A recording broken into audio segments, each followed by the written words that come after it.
ये audio series mature themes, language और violence को कंटेन करती है, जो सभी लिसनर के लिए सुटेबल नहीं है। पेरेंटल एडवाइस नेसेसरी है। ये कंटेंट अडल्ट ऑडियंस के लिए है और इसमें combat, blood, murder, potentially disturbing scenarios और स्ट्रॉन्ग लैंग्वेज इंक्लूड हो सकती है।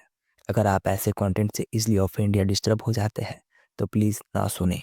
ये ऑडियो सीरीज किसी भी प्लेटफॉर्म कंटेंट को कॉपी नहीं करती। स्टोरी फैंटेसी बेस्ड है। अगर कोई नाम मैच करता है तो हम इसे एक कोइंसिडेंस कह सकते हैं। ये ऑडियो बुक फन और जॉय पर्पस के लिए डिजाइंड है। एक बिखरे हुए कमरे में एक पुरानी लकड़ी के बेड पर मेरा सिर इतना तेज क्यों दर्द कर रहा है? इतना ज्यादा? मैं जिंदा हूं? तनवीर के दिमाग की उलझी हुई सोच धीरे धीरे साफ होने लगी। पुरानी यादें एक एक करके लौटने लगी और उसके साथ एक नई याद उसकी आत्मा के साथ जुड़ गई। मैं ये कहाँ आ गया? उसने कड़वी सी मुस्कान दी। ये बॉडी उसकी नहीं, बल्कि एक और जवान लड़के की थी, जिसका नाम भी रणवीर था। वो 2025 से आया था, लेकिन अब वो साल 2125 में था, जिसे लोग आतंक के 100 साल भी कहते हैं। दूसरे शब्दों में, वो एक 100 साल बाद आ गया था। यह नया युग ओरिजिन की इरा कहलाता था। कुछ लोग इसे सुपर ह्यूमन इरा भी कहते थे। रणवीर के दिमाग में इसी 100 साल की सारी जानकारी भर गई थी। 2025 के शुरुआत में धरती पर अजीब सी दरारें उभर आई थी। Special rifts. इन रिफ्ट से निकले विशेष बीस्ट, डरावने प्राणी, जिन्होंने इंसान को फूड चेन लेवल से गिरा दिया। इंसान ने उन बीस्ट को मारने के लिए हथियार उठाए, लेकिन तब प्रकृति ने एक नई एनर्जी दिखाई, ऑरिजिन ऑरा। ये एनर्जी आसमान और जमीन के बीच फैली और उसने थर्मल हथियारों की संरचनाएं तोड़ दी। न्यूक्लियर बॉम्ब भी बेकार हो गए। इंसानियत तुरंत कोल्ड वेपन युग में लौट आई और थके हारे इंसान तलवारों और तीरों से उन बीस्ट के सामने कुछ नहीं कर पा रहे थे। किस्मत से जो बीस्ट पहले आए थे वो सब लो लेवल के थे, तो इंसान को जिंदा रहने का मौका मिल गया। साइंटिस्ट ने कई साल तक रिसर्च की और पता चला कि ये नई एनर्जी इंसान भी अपने शरीर में समेट सकता है। तब एक नया प्रोफेशन जागा, मार्शल आर्टिस्ट, जो अपने शरीर को मजबूत करे, ओरिजिन की ऊर्जा को ऑब्जॉर्ब करे और इंसानी सीमाओं को तोड़ दे। वही एक सच्चा मार्शल आर्टिस्ट था। और इसी के साथ इंसानों के अंदर टैलेंट भी जग गया। कुछ लोगों के पास अलग अलग टैलेंट थे, जैसे cultivation talent, flame talent, ice talent और ब्लेड टाइप टैलेंट। यही टैलेंट्स और मार्शल आर्टिस्ट के सारे इंसानियत ने बीस्ट से लड़ाई शुरू की। लेकिन धरती का ज्यादा हिस्सा अब भी बीस्ट के कब्जे में था। सिर्फ छोटी जगह इंसानों के कंट्रोल में थी, जहां उन्होंने सर्वाइवल बेस बना लिए थे। और सबसे हैरान करने वाली बात यह थी, अब की धरती पहले से कई गुना बड़ी हो चुकी थी। लगा जैसे ओरिजिन की ऊर्जा ने पूरी दुनिया को 100 गुना तक बढ़ा दिया है। ओरिजिन की ऊर्जा, टैलेंट, बीस्ट्स, क्या कमाल की दुनिया है। रणवीर ने गहरी सांस ली, फिर हल्का सा मुस्कान दी।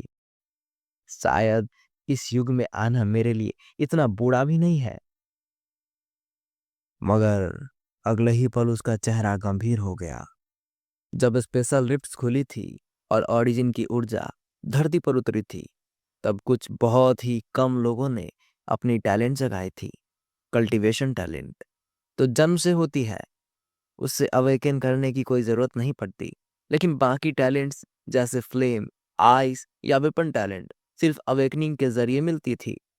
लेकिन उस समय के इंसानों के लिए टैलेंट अवेकनिंग कोई वरदान नहीं, बल्कि एक विपदा थी, क्योंकि जिनके शरीर ओरिजिन के लिए तैयार नहीं थे, उनका शरीर अवेकनिंग के दौरान उस शक्ति से ही फट गया। हजारों लोग तब या तो मारे गए या हमेशा के लिए अपाहिज हो गए। रणवीर ने आंखें बंद की और धीरे से कहा, लगता है मैं भी उसी वक्त किसी अजीब टैलेंट को अवेकन कर गया था। इसीलिए मेरा शरीर भी फट गया। उसको पूरा यकीन था उस वक्त उसने बहुत ज्यादा ऑरिजिन की एब्जॉर्ब कर ली थी और उसका पूरा शरीर एक धमाके के साथ बिखर गया था। कौन सी टैलेंट थी वो जिसने मेरा शरीर तोड़ दिया? वो भी ऐसी दुनिया में जहां लोग थोड़ा सा प्रेशर भी सह नहीं पाते, और मैं पूरा एक्सप्लोड हो गया। तो मेरी टैलेंट जरूर कुछ तगड़ी थी। उसने एक ठंडा सा सांस छोड़ा। दुर्भाग्य है, मैं अब कभी नहीं जान सकता कि मेरी वो टैलेंट थी क्या। थोड़ी देर के लिए चुप रहकर कनवीर ने अपने नए शरीर को ध्यान से महसूस किया। ये शरीर 15 साल का था और ओरिजिन की एरा में ये कल्टीवेशन शुरू करने का बिल्कुल सही समय था। 15 साल से पहले शरीर पूरी तरह विकसित नहीं होता था, इसलिए ज्यादातर लोग तब तक इंतजार करते थे। हाँ, बड़े और अमीर परिवार अपने बच्चों के शरीर को स्पेशल ट्रेजर से ग्रो करा देते थे ताकि वो पहले ही कल्टीवेट कर सके। और अगर कोई 20 साल तक रुक गया तो उसके लिए कल्टीवेशन का रास्ता बहुत मुश्किल बन जाता, चाहे टैलेंट कितना भी अच्छा हो। रणवीर हल्की सी मुस्कुराहट के साथ बोला, खुशकिस्मती से ये शरीर किसी बूढ़े आदमी का नहीं है, वरना तो मैं गया ही था। वेट, रणवीर का चेहरा अचानक बदल गया। उसे अपनी यादों से एक बहुत जरूरी बात याद आई। इस बॉडी की टैलेंट, और वो टैलेंट बहुत ही कमजोर थी। Weak talent. इस युग में सबसे जरूरत होती थी कल्टीवेशन टैलेंट, और वो बनती थी weak talent, lesser talent, elementary talent, medium talent और एडवांस टैलेंट में। कहा जाता था कि एडवांस के ऊपर भी कुछ और लेवल होते हैं, लेकिन उनके बारे में आम लोगों को कुछ नहीं पता होता। सिर्फ बड़े सेट्स और फैमिलीज ही जान पाती थी। 15 साल के होने पर हर व्यक्ति एक टैलेंट स्टोन खरीदकर अपनी कल्टीवेशन टैलेंट चेक कर सकता था। बाकी अलग टैलेंट जैसे फ्लेम, आइस या वेपन टैलेंट, उनके लिए अलग एट्रीब्यूट स्टोन चाहिए होते थे। जिस बॉडी में अब रणवीर था, उसका असली मालिक जब वो 15 का हुआ तब उत्साहित होकर अपने कमरे में टैलेंट स्टोन से अपनी टैलेंट टेस्ट करने लगा। रिजल्ट आया वीक टैलेंट। वो सब कुछ हार गया। उसी गम और सदमे में उसका दिल थम गया और उसकी मौत ने रणवीर को एक नया जीवन दे दिया। रणवीर ने गुस्से और मजबूरी से दांतों तले बोला, साला एक टैलेंट, सबसे लो का कल्टीवेशन टैलेंट, इसे तो मैं मार्शल आर्टिस्ट बनने की भी कोई उम्मीद नहीं कर सकता। उसके अंदर एक थकान सी भर गई। इस युग में कल्टीवेशन के पहले दो रियल्म्स थे, मार्शल ट्रेनी और मार्शल आर्टिस्ट। मार्शल ट्रेनी असली रियल्म नहीं माना जाता था। सच्चा कल्टीवेटर तब बनता था जब कोई मार्शल आर्टिस्ट बनता था और उसके लिए चाहिए होती थी 1000 किलो की शारीरिक ताकत। लेकिन मार्शल आर्टिस्ट बनने के लिए कम से कम लेसर टैलेंट जरूरी होता था। वो भी जिंदगी भर मेहनत करके सिर्फ अर्ली स्टेज मार्शल आर्टिस्ट तक पहुंच सकता था। फिर भी समाज में उसकी इज्जत होती थी, लोग उसे ऊपर देखते थे। लेकिन वीक टैलेंट, उसके साथ कोई चाहे पूरी जिंदगी लगा दे, वो कभी मार्शल आर्टिस्ट नहीं बन सकता। सिर्फ एक साधारण मार्शल ट्रेनी बनकर रह सकता था। रणवीर ने थोड़ी देर चुप रहकर कहा, काश मैं अपनी टैलेंट बदल सकता। उसने गहरी सांस ली, जैसे खुद को तसल्ली दे रहा हो। तभी टक टक टक, किसी ने जोर से दरवाजा खटखटाया। भाई अंदर हो क्या? बाहर से एक हल्की सी बचकानी आवाज आई। रणवीर तुरंत समझ गया, ये उसकी छोटी बहन थी, गायत्री। इस जन्म में वो सिर्फ 13 साल की थी। उसने दरवाजा खोला और सामने एक प्यारी सी लड़की खड़ी थी, जैसे कोई छोटी सी डॉल हो। भाई तुम्हारी टैलेंट कैसे निकली? गायत्री ने बड़ी मासूमियत और उत्सुकता से पूछा। यह सवाल आम तौर पर मना होता था, क्योंकि टैलेंट किसी के लिए एक राज होती थी, उसका असली ट्रम्प कार्ड। किसी से उसकी टैलेंट पूछना उसे चुनौती देने जैसा माना जाता था, क्योंकि अगर किसी की हाई टैलेंट दुनिया को पता चल जाए तो वो आसानी से निशाना बन सकता था। हत्या, किडनैपिंग या ब्लैकमेल सब आम बातें थी इस युग में। लेकिन रणवीर अपनी छोटी बहन से नाराज नहीं हो सकता था। उसने हल्का सा मुस्कुराते हुए कहा, गायत्री, भाई की टैलेंट बहुत अच्छी है। आगे जाकर मैं एक महान मार्शल आर्टिस्ट बन जाऊंगा। उसके चेहरे पर मुस्कान थी, लेकिन अंदर से वो कड़वी सी थी, बेचैनी से भरी हुई। और फिर अगले ही पल उसकी आंखों के सामने सब कुछ बदल गया। उसकी रेटिना पर एक वर्चुअल स्क्रीन चमक उठी। Human Gayatri, cultivation talent, lesser talent, ice talent, elementary, unawakened. Ranveer की आंखें एकदम हैरान रह गई। ये क्या है? यहाँ क्या हो रहा है? रणवीर एकदम कंफ्यूज हो गया था। पहली नज़र में उसे लगा जैसे कोई इल्यूजन हो, लेकिन कुछ देर बाद उसे पूरा यकीन हो गया। जो भी उसके सामने था वह सब सच था। उसकी रेटिना पर दिख रहा डेटा भी असली था, कोई भ्रम नहीं। शायद ये मेरा हिडन टैलेंट है, रणवीर ने सोचा। थोड़ा रुक कर समझा। गायत्री अभी सिर्फ 13 साल की है, अभी तक कल्टीवेशन की उम्र में नहीं आई। लेकिन कल्टीवेशन टैलेंट तो जन्म के साथ ही होता है, तो उसके पास टैलेंट होना बिल्कुल नॉर्मल था। पर ये आइस टैलेंट, ये तो बहुत ही अलग चीज़ थी। कल्टीवेशन टैलेंट से भी ऊपर, बहुत रेयर, 1 लाख में से सिर्फ एक के पास होता है। अगर वो फ्यूचर में इसे अवेकन करती है तो वो अपने लेवल्स के सभी लोगों को आसानी से हरा देगी, और हो सकता है उससे ऊपर के लोगों से भी लड़ सके। सुना है जब कोई मार्शल आर्टिस्ट बन जाता है तो वो अर्जुन की को ऑब्जर्व कर सकता है, और धीरे धीरे उसके हिडन टैलेंट भी अवेकन होते हैं। लेकिन ऐसे लोग बहुत कम होते हैं। मुझे नहीं लगा था मेरी बहन के पास आज टैलेंट होगा। रणवीर ने थोड़ा रुक कर सोचा, पर क्या मेरा टैलेंट सिर्फ दूसरे के टैलेंट को देखना ही है?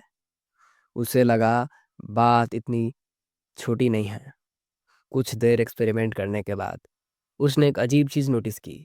जब उसने अपनी बहन को टच किया तो उस वर्चुअल स्क्रीन पर लिखा आया, कॉपीएबल। इसका मतलब था वो अपनी बहन का सब ग्रेड कल्टीवेशन टैलेंट कॉपी कर सकता है।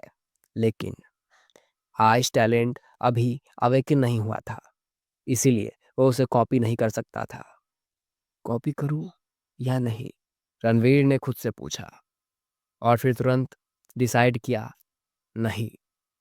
सब ग्रेड टैलेंट उसके खुद के भी ग्रेड टैलेंट से थोड़ा अच्छा था, पर फिर भी कचरा ही था। उसे कॉपी करने का कोई फायदा नहीं। बहन को भेजने के बाद रणवीर अकेला अपने कमरे में बैठ गया। उसने अपना खुद का टैलेंट देखने का सोचा। जब मैं अपनी बहन का टैलेंट देख सकता हूँ तो अपना क्यों नहीं? उसने अपनी सारी अटेंशन खुद पर लगाई, और तब उसकी रेटिना पर कुछ जानकारी दिखाई दी। Human, Ranveer, cultivation talent, weak talent. बस इतना ही लिखा था, एक सिंपल सा स्टेटस। यह दिखाता था कि वीक ग्रेड टैलेंट के अलावा उसके पास कोई हिडन एबिलिटी नहीं है। इस दुनिया की लैंग्वेज में कहा जाए तो रणवीर एक यूजलेस इंसान था, एक आम आदमी से थोड़ा ही बेहतर।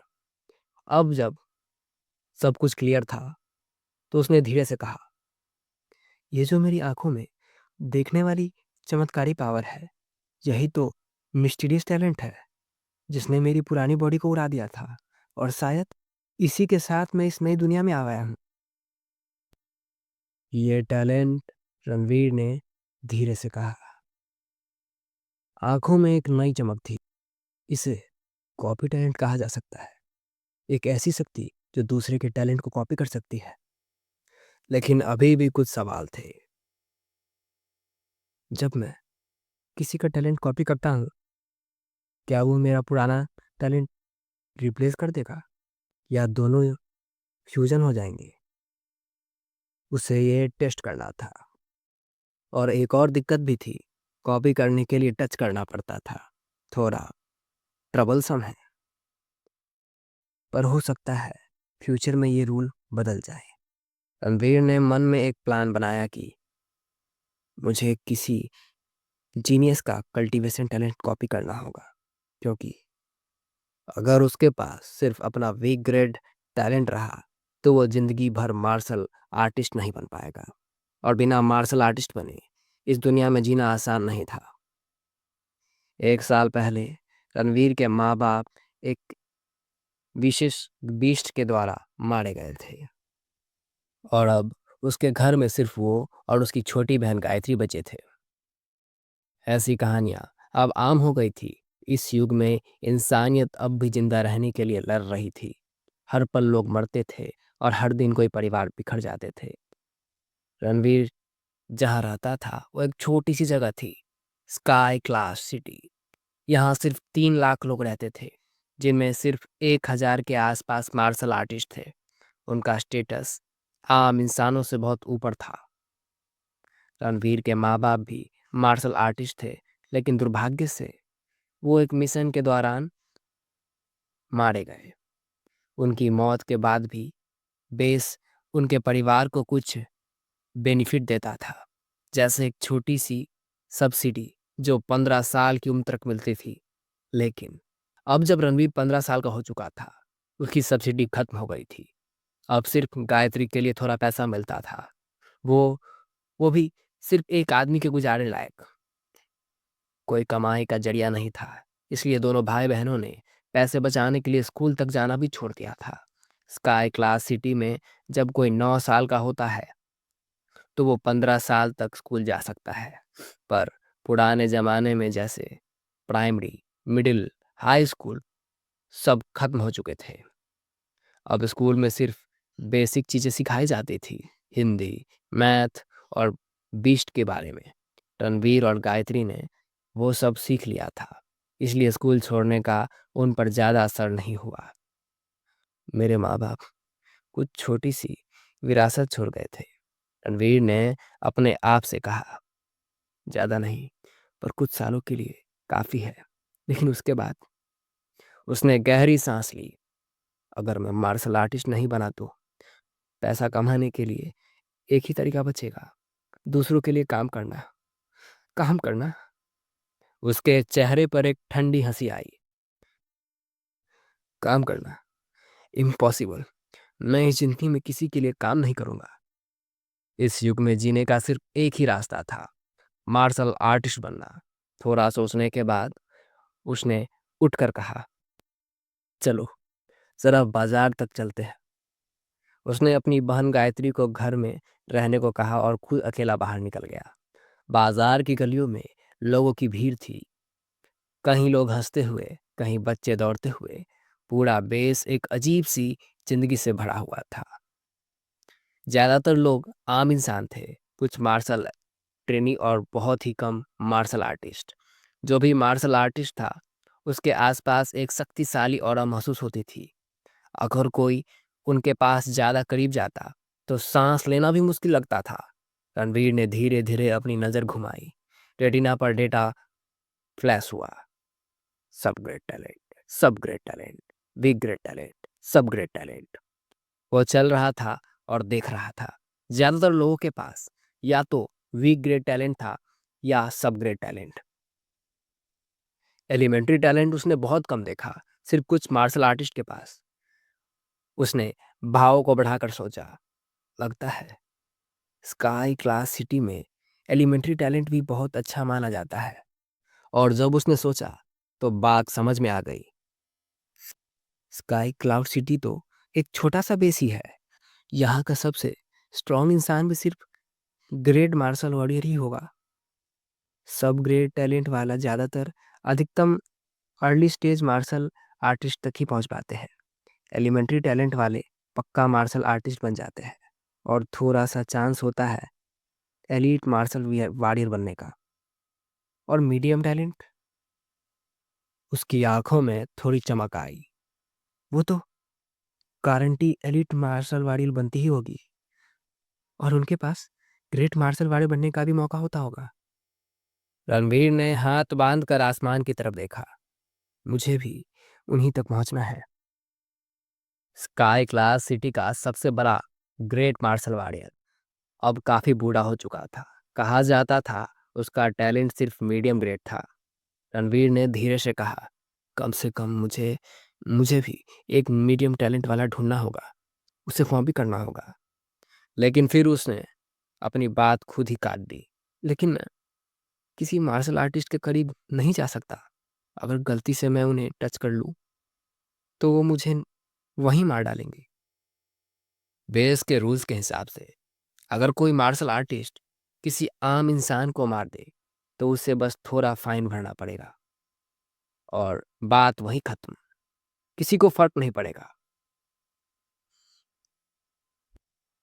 पर मेरे जैसे इंसान के लिए, जिसका कोई बैकग्राउंड नहीं है, कोई सपोर्ट नहीं, उसने धीरे से बोला, कोई भी मेरी तरफदारी करने वाला नहीं होगा, इसलिए रिस्क लेना मौजूद नहीं था। बेस में 3 लाख लोग हैं। रणवीर ने सोचा, मेरा कॉपी टैलेंट सिर्फ 3 मीटर के अंदर के लोगों को ही टैलेंट देख सकता है, या डिस्टेंस बहुत छोटी है। अगर मैं एक एक करके सबका टैलेंट चेक करने लगा तो मुझे जिंदगी लग जाएगी। उसने गहरी सांस ली और बोला, मुझे टारगेट लोगों को ही देखना चाहिए, ऐसे मार्शल ट्रेनी जो जल्दी कल्टीवेट करते हैं। उनके बारे में पूछताछ करनी होगी और फिर उनका टैलेंट चेक करना होगा। जब भी मुझे मीडियम ग्रेड या उससे ऊपर का टैलेंट मिले, मैं उसे कॉपी कर लूंगा। उसकी आंखों में अब डिटर्मिनेशन आ गया था। इतने बड़े स्काई क्लास सिटी में एक भी मीडियम टैलेंट नहीं होगा, ये तो मैं मानने से इनकार करता हूँ। मार्शल ट्रेनी ज़्यादातर एकेडमीज में रहते थे। स्काई क्लाउड सिटी में कुल 5 एकेडमी थे। जो भी 15 साल का होता वो इन एकेडमीज में एडमिशन ले सकता था। बस एक एकेडमी थी, स्काई क्लाउड फर्स्ट एकेडमी, जहाँ एडमिशन के लिए या तो एलिमेंट्री टैलेंट चाहिए या तो कनेक्शन। बाकी एकेडमीज में कोई शर्त नहीं थी, पैसा दो और पढ़ लो। रणवीर ने थोड़ा कड़वा मुस्कुराकर कहा, मेरा पुराना वाला है, मैं वो फर्स्ट एकेडमी ज्वाइन करना चाहता था। उसके सपने थे एलिमेंट्री टैलेंट के साथ वहां जाने के। लेकिन अब अगर मेरे पास एलिमेंट्री टैलेंट होता भी तो भी मैं वहां जाने की हिम्मत नहीं करता। उसकी आवाज थोड़ी धीमी हो गई। फर्स्ट एकेडमी में टैलेंट टेस्ट होता है। अगर लोगों को मेरे टैलेंट के बारे में पता चल गया और बाद में वो और पावरफुल निकला तो मुझे काट फाड़ कर स्टडी करेंगे। मैं जिंदा नहीं बचूंगा। रणवीर ने थोड़ा उदास होकर कहा, अब मुझे दूसरी एकेडमी में ही जाना पड़ेगा।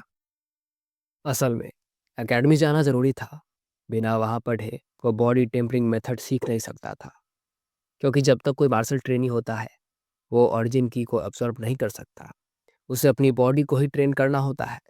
बॉडी टेम्परिंग करके अपने मसल और हड्डियों को इतना स्ट्रांग बनाना पड़ता है कि वो हजारों जिन तक की ताकत ला सके, और तब जाकर वो एक सच्चा मार्शल आर्टिस्ट बन सकता है। Fifth academy, training ground number 3। आवाज गूंज रही थी, मार्शल आर्टिस्ट बनने के लिए टैलेंट होना जरूरी है। एक मध्यम उम्र का आदमी एक बड़े से ट्रेनिंग ग्राउंड के बीच खड़ा था और उसने सामने 10-10 के ग्रुप के स्टूडेंट बैठा दिए थे। तुम सब में से अधिकांश लोग कभी मार्शल आर्टिस्ट नहीं बन पाओगे, उसने सीधा बिना झिझक के कहा। लेकिन अगर तुम मार्शल ट्रेनिंग बन जाते हो तो तुम्हारा फ्यूचर आम लोगों से कहीं ज़्यादा बेहतर होगा। तुम्हें एक अच्छी नौकरी मिलने की चांसेस बढ़ जाएंगे। और मार्शल ट्रेनी बनने का एक ही तरीका है, बॉडी टेम्परिंग मेथड सीखना। उसके शब्दों में शक्ति भी थी और सच्चाई भी। नीचे बैठे स्टूडेंट्स बहुत ध्यान से सुन रहे थे। ये सब आम घरों के बच्चे थे जिन्हें बॉडी टेम्परिंग मेथड सीखने का मौका सिर्फ एकेडमी के जरिए ही मिलता था। अगर उनसे एक छोटी सी गलती भी हो जाती थी तो न सिर्फ उनका प्रोग्रेस रुक जाता बल्कि उनका शरीर भी चोट खा सकता था। इन्हीं स्टूडेंट्स के बीच बैठा था रणवीर। वो अब 5th एकेडमी में एडमिशन ले चुका था और उसे यहाँ आए हुए 10 दिन हो गए थे। 10 दिन से वो उसी टीचर से बॉडी टेम्परिंग मेथड सीख रहा था। रोज वो आदमी आता और अपने हाथों से बॉडी टेम्परिंग मेथड के 18 मूव्स दिखाता। रणवीर अपने मन से सोचता, शायद मैंने मौत को देखा है, इसलिए मेरी सोल नॉर्मल लोगों से ज़्यादा स्ट्रांग है और मेरी मेमोरी भी कुछ ज़्यादा ही अच्छी लगती है। सिर्फ 10 दिन में ही उसने सारे 18 मूवमेंट परफेक्ट कर लिए थे, बिना एक भी गलती के। बाकी स्टूडेंट्स के लिए यह काम 1-2 महीने का था। बेशक अगर किसी के पास पैसा होता तो वो प्राइवेट कोच रख सकता था, लेकिन आम लोगों के लिए वो एक सपना था, हकीकत नहीं। टीचर ने हाथ उठाकर कहा, बॉडी टेम्परिंग मेथड को पूरी तरह मास्टर करने के बाद ही तुम लोग असली कल्टीवेशन शुरू कर सकते हो। अब ध्यान दो, ये पहला मूवमेंट है। उसने एक एक करके फिर से 18 मूवमेंट दिखाए। हर एक स्टेप में बैलेंस, रिदम और पावर थी। समय बीत गया, पूरा 1 घंटा। फिर क्लास खत्म हुई। एक एक करके सब स्टूडेंट बाहर निकलते चले गए। तभी एक गोल मटोल सा लड़का रणवीर के पास आया और चेहरे पर चमक लेकर बोला, रणवीर, तेरा प्रैक्टिस कैसा चल रहा है? मैं तो अभी तक 13 मूवमेंट मास्टर कर चुका हूँ। बस थोड़ा और, फिर मैं भी बॉडी टेम्परिंग मेथड कल्टीवेशन कर पाऊंगा। उसके चेहरे पर सच्ची खुशी थी। वो सपने देख रहा था, एक नए जीवन के सपने। वो गोल मटोल लड़का का नाम था अथर्व, रणवीर का क्लासमेट, जिससे उसकी दोस्ती एकेडमी के उन 10 दिनों में हो गई थी। अथर्व दिल का साफ था, थोड़ा मोटा, थोड़ा सीधा और हमेशा हंसकर बात करने वाला। मैं अभी तक सिर्फ 8 मूवमेंट मास्टर कर पाया, रणवीर ने हल्का सा झूठ बोला। उसने अपनी असली प्रोग्रेस छुपा ली। वो नहीं चाहता था कि लोगों को पता चले कि उसने सिर्फ 10 दिन नहीं 18 मूवमेंट परफेक्ट कर लिए हैं। इस नए युग में वो अभी अभी आया था और सबसे अच्छा तरीका था लो प्रोफाइल रखना। अथर्व ने उसके कंधे पर हाथ रखा और मुस्कुराते हुए बोला, कोई बात नहीं, तू कर लेगा, मुझे यकीन है। हम दोनों एक दिन जरूर पावरफुल मार्शल आर्टिस्ट बनेंगे। उसके शब्दों में उत्साह था, लेकिन रणवीर की आंखों ने कुछ और देखा। अंदर छिपा हुआ बेबसपन और कहीं गहराई में निराशा। रणवीर धीरे से हंस पड़ा। शायद उसने मन ही मन में अथर्व का टैलेंट चेक किया था। अपने कॉपी टैलेंट के जरिए उसने सब देख लिया था। अथर्व का टैलेंट उससे बेहतर था, लेकिन फिर भी सिर्फ सब ग्रेड 1। ऐसे टैलेंट के साथ मार्शल आर्टिस्ट बनना मुमकिन तो था, मगर बेहद मुश्किल, और उसके लिए चाहिए थे बहुत ज़्यादा टाइम और रिसोर्सेज। अथर्व के माँ बाप आम लोग थे, किसी बड़ी फैमिली से कोई लेना देना नहीं। वो ना तो एक्सपेंसिव कल्टीवेशन रिसोर्स अफोर्ड कर सकता था, ना ही कभी सेफ जगहों पर ट्रेनिंग कर सकता था। रणवीर को मालूम था अथर्व का आगे का रास्ता या तो एक मार्शल ट्रेनी तक क्या ही सीमित रह जाएगा, या फिर वो किसी विस्कस बीच टाइड में जान गंवा बैठेगा। थोड़ा सोचकर रणवीर ने पूछा, अथर्व, हमारी एकेडमी में सबसे टैलेंटेड बंदा कौन है? उसकी आवाज़ थोड़ी धीमी थी, पर नजरें तेज और गहरी। वह जानकारी इकट्ठा करना चाहता था। उसे एकेडमी आए सिर्फ 10 दिन हुए थे, जबकि अथर्व को यहाँ 1 महीना से ज़्यादा हो चुका था, और उसके आउटस्टैंडिंग नेचर ने ही उसे सबसे कनेक्टेड स्टूडेंट बनाया था। अथर्व थोड़ा हैरान हुआ। सबसे टैलेंटेड? टैलेंट तो बहुत प्राइवेट चीज होती है, कोई आसानी से नहीं बताता। लेकिन उनकी कल्टीवेशन प्रोग्रेस देखकर थोड़ा अंदाजा लग जाता है। उसने थोड़ी देर रुक कर कहा, वैसे भी हमारी 5th एकेडमी कोई बहुत बड़ी एकेडमी नहीं है। जिनके पास सच में हाई टैलेंट होता है वो सब तो फर्स्ट एकेडमी चले जाते हैं। फिर उसके चेहरे पर एक छोटी सी मुस्कान आई। लेकिन हमारे एकेडमी में भी एक जीनियस है।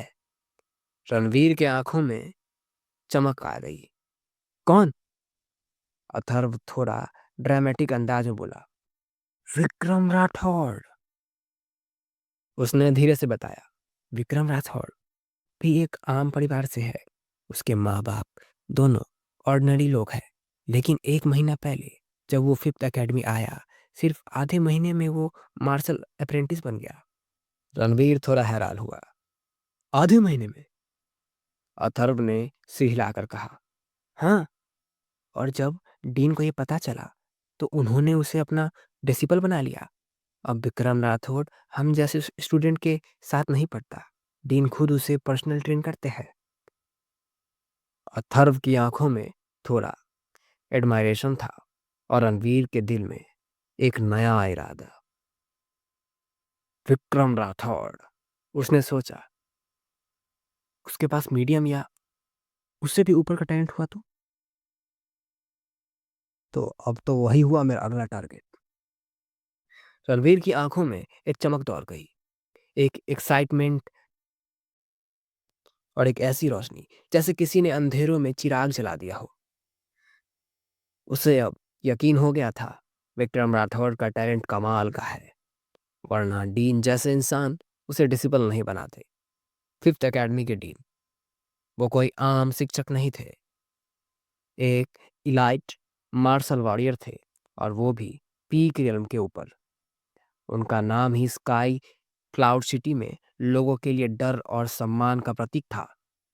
ऑर्डिनरी मार्शल आर्टिस्ट उनके सामने सिर्फ चींटियां थी।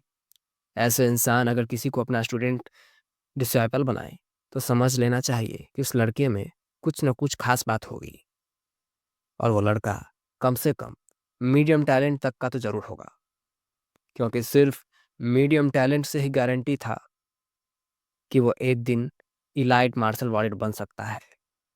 रणवीर ने धीरे से सोचा, विक्रम राठौड़ से मिलने का तरीका क्या हो सकता है। तभी ट्रेनिंग ग्राउंड नंबर 3 में एक हल्ला मच गया। अरे विक्रम राठौड़ है! अरे भाई विक्रम राठौड़ है! किसी ने जोर से चिल्लाया। अगले ही पल उसकी नजर उस तरफ मुड़ गई। ओह माय गॉड, डीन का डिसाइपल खुद आया है। वो तो प्राइवेट ट्रेनिंग ले रहा था ना, फिर यहाँ क्यों? बच्चे उत्साह से बढ़ गए, कुछ की आंखों में जलन, कुछ में इरादा। ये दुनिया थी टैलेंट की दुनिया, और विक्रम राठौड़ जैसे लोग उनके लिए आसमान जैसे सपना थे।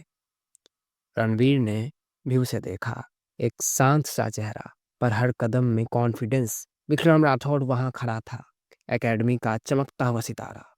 रणवीर धीरे धीरे उसके पास गया, ऐसे जैसे बस इधर उधर घूम रहा हो, किसी को पता भी न चले, और वो 3 मीटर के अंदर आ गया। उसने आंखें बंद की और कॉपी टैलेंट एक्टिवेट किया। एक हल्की सी चमक उसके मन के अंदर फूट गई। Human Vikram Rathore, cultivation talent, medium talent. Ranveer के दिल ने एक तेज धड़कन ली। मीडियम टैलेंट, मैंने सही सोचा था। उसने अपनी एक्साइटमेंट दबा ली और आंखों में छिपी हुई प्लानिंग जगी।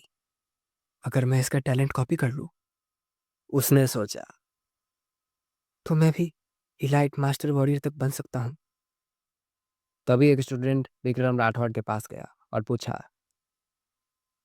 विक्रम राठौड़, मैंने सुना है डीन ने तुम्हें अपना डिसाइवर बनाया है। अ, अब तुम्हारी स्ट्रेंथ किस लेवल पर पहुंच गई है? विक्रम राठौड़ ने गर्व से अपना सिर ऊंचा किया। अब मेरी स्ट्रेंथ 200 कैटीज हो गई है। हिश! सबके मुंह से एक ही आवाज निकली, आश्चर्य की सांस। ट्रेनिंग ग्राउंड में एकदम से सन्नाटा छा गया। एक मार्शल अप्रेंटिस को बनने के लिए सिर्फ 100 कैटीज की जरूरत होती थी, और ये लड़का अभी अभी ट्रेनी बना था, और फिर भी 200 कैटीज। मतलब अगर ये स्पीड चली तो कुछ महीनों में ये मार्शल आर्टिस्ट बन जाएगा। सबके चेहरे पर शौक और रिस्पेक्ट दोनों थे, और रणवीर के चेहरे पर एक हल्की पर तीखी मुस्कान। बहुत बढ़िया विक्रम राठौड़, रणवीर के मन ने कहा। अब तेरा टैलेंट मेरा होगा। Show off. रणवीर अब सब समझ गया विक्रम राठौड़ यहाँ क्यों आया था। सिर्फ अपनी छोटी सफलता दिखाने के लिए। एक हल्की सी स्मर्क रणवीर के लबों पर उभरी। So this is it. एक नया अमीर इंसान जैसे दिखावा करता है वैसे ही विक्रम राठौड़ भी कर रहा है। तभी आसपास के स्टूडेंट भीड़ बन गए। विक्रम राठौड़, एक ऑटोग्राफ मिलेगा। विक्रम राठौड़, मैं भी एक साइन प्लीज। पेपर और पेन निकले। सबके चेहरे पर एक जुनून, एक उम्मीद, क्योंकि एक होने वाले मार्शल आर्टिस्ट का ऑटोग्राफ आम लोगों के लिए एक सपना था। अगर विक्रम राठौड़ एक दिन इलाइट मार्शल वॉरियर बन गया तो उसका एक साइन ही महीनों का खर्चा तक चुका सकता था। ठीक है, सबको साइन दूंगा, विक्रम राठौड़ हंसकर बोला और एक के बाद एक पेपर पर लिखने लगा। उसके चेहरे पर गर्व और आंखों में अपनी ग्रेटनेस का नशा। इस भीड़ में रणवीर ने भी फायदा उठाया। वो धीरे धीरे आगे बढ़ा और चुपचाप सबके बीच पहुंच गया।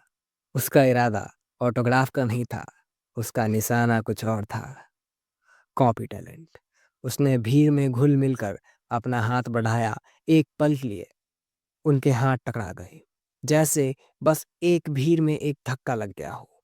उसके मन में एक हल्की सी वाइब्रेशन गूंज उठी। हवा जैसे कुछ सेकंड के लिए थम गई। उसकी आंखों के अंदर एक इनविजिबल स्क्रीन चमकी। Medium cultivation talent detected. Copy successful. Fusion. Ranveer का दिल जोर से धड़क उठा। उसने तुरंत अपना हाथ वापस खींच लिया और भीड़ में सीधा हो गया, बिल्कुल नॉर्मल। किसी ने कुछ नोटिस नहीं किया। सब समझ रहे थे वो भी ऑटोग्राफ लेने आया था, पर उसके अंदर एक स्ट्रॉम चल रहा था। मीडियम टैलेंट, मुझे मिल गया, उसने धीरे से सोचा। एक गरम सा करंट उसके शरीर में दौड़ गया। उसकी सांसों में था एक एक्साइटमेंट और आंखों में एक नया डिटर्मिनेशन। अब बस उसके मन में एक सवाल बचा था, अभी फ्यूज करूं या बाद में? Do you want to fuse? Ranveer ने इस वक्त फ्यूज करने की हिम्मत नहीं की। उसे बिल्कुल नहीं पता था कि फ्यूजन से कैसा रिएक्शन होगा। बेहतर यही था कि वो किसी सुनसान जगह पर जाकर फ्यूज करे। एकेडमी का मैनेजमेंट काफ़ी लूज था। उन्हें स्टूडेंट के आने जाने से ज़्यादा मतलब नहीं होता था। चाहे कोई आए या ना आए, उन्हें फर्क नहीं पड़ता। सच तो यह था कि बॉडी टेम्परिंग मेथड सिखाने के बाद ज़्यादातर स्टूडेंट खुद ही कल्टीवेट करते थे। एकेडमी के टीचर्स के पास इतना टाइम नहीं होता था कि वो रोज स्टूडेंट को कल्टीवेशन सिखा सके। ये सब फिफ्थ एकेडमी का करंट हॉल ये सब फिफ्थ एकेडमी का करंट सिचुएशन था। अगर फर्स्ट एकेडमी होती तो सब कुछ बिल्कुल अलग होता। स्ट्रिक्ट सेंस में फर्स्ट एकेडमी ही असली एकेडमी थी। बाकी एकेडमीज बस बड़े बड़े मार्शल आर्ट्स हॉल जैसे थे। घर लौटकर रणवीर ने देखा कि उसकी छोटी बहन गायत्री ध्यान से मार्शल दाव की किताबें पढ़ रही थी। ये सब बुक्स उनके पेरेंट्स छोड़कर गए थे। गायत्री फ्री टाइम में इन्हें पढ़ती रहती थी ताकि 2 साल बाद जब वो मार्शल आर्ट ट्रेनिंग शुरू करे तब तैयार हो। रणवीर चुपचाप अपने बेडरूम में गया और दरवाजा लॉक कर दिया। फ्यूज। बूम।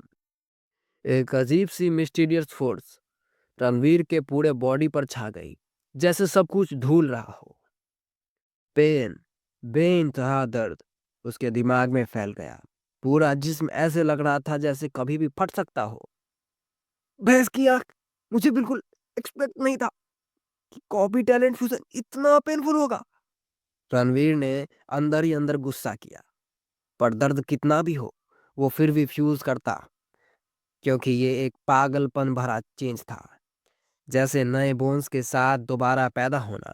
ये दर्द कोई बड़ी बात नहीं थी। भाई क्या हुआ? बाहर से गायत्री की हल्की सी आवाज आई। शायद उसने कुछ सुन लिया था। कुछ नहीं, रणवीर ने दांत घिसते हुए जवाब दिया। वो दर्द का एक भी चीख बाहर नहीं निकलने दे सकता था, नहीं तो वो गायत्री को कैसे समझाता। खुशकिस्मती से दर्द जितनी जल्दी आया उतनी ही जल्दी चला भी गया। लगभग 10 मिनट बाद दर्द धीरे धीरे हल्का पड़ा और उसकी जगह एक अजीब सी सुकून भरी फीलिंग आ गई, जैसे किसी ने पूरे शरीर को गर्म रोशनी से भर दिया हो। लेकिन रणवीर सबसे इंपॉर्टेंट चीज नहीं भूला।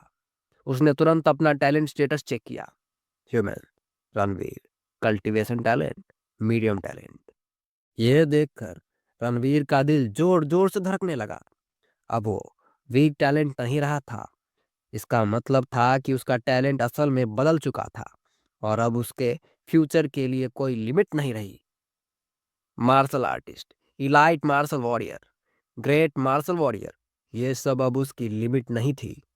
नए टैलेंट फ्यूज करता रहा तो एक दिन वो डेफिनेटली ग्रेट मार्शल वॉरियर से भी ऊपर का एग्जिस्टेंस बन जाएगा। 1 महीना, सिर्फ 1 महीना और फिर मैं फिर से टैलेंट कॉपी कर सकता हूँ। यह मैसेज डायरेक्टली कॉपी टैलेंट की तरफ से आया था। मतलब 1 महीने बाद रणवीर एक और टैलेंट कॉपी कर सकता था। चलो पहले देखते हैं मीडियम टैलेंट से कल्टीवेशन स्पीड कितनी इंप्रूव होती है। एक्साइटेड होकर रणवीर ने तुरंत प्रैक्टिस शुरू की।